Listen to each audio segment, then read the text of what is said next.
So there I was in Canada. I was a young man, 21 years old.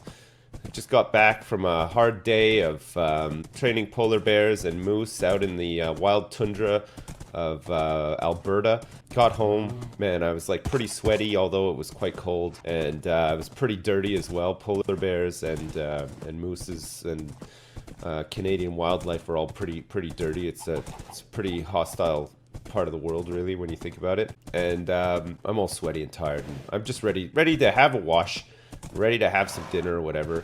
So I go into my bathroom and I start running myself an ice bath. I put a bunch of bubbles in and I get in and I just start washing myself and just lathering up and just generally warming up, or just like steam coming off the bath and everything. It's wonderful. So then I finish up and I'm thinking about food at this point. Pretty hungry, so thinking about going down to the kitchen to like get myself something to eat or whatever. And I go to let the water out of the bath. I don't know like what kind of bath plug you've got, but I have this one where it's like round. You twist it and the plug like pops up at the bottom.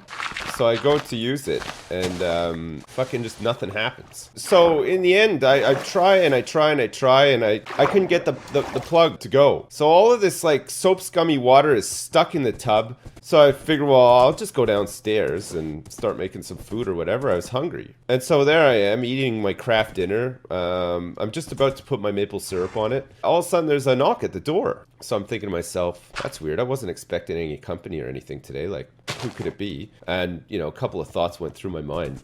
Like, is it a polar bear or maybe it's a moose or whatever? So I open the door and there's a proud member of the RCMP standing there in his full Mountie uniform. So I say, good evening, officer. How can I help you? And he's like, yeah, we've had some reports of some wrongdoing in this neck of the woods. What are you talking about?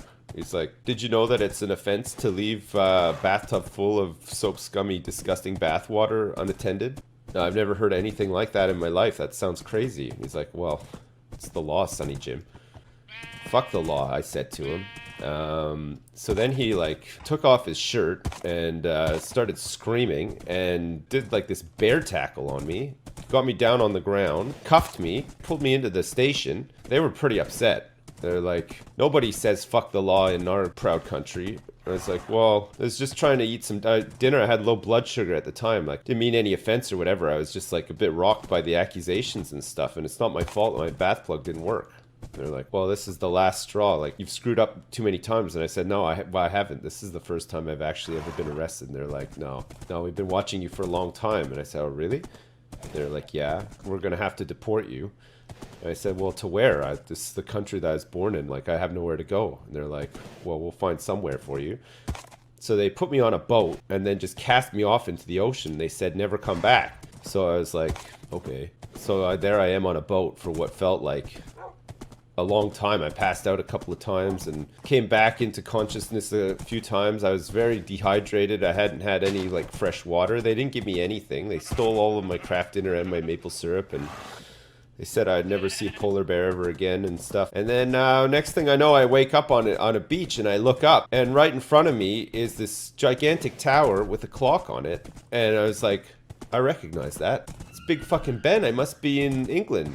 And then this woman wearing a mini skirt with the Union Jack on it and no teeth, and she was carrying like a tray with teacups on it, came up and she said, "How you doing, governor?" And I was like, "Oh my god, really?" And then that's it. That's the story. That now I've been here ever since.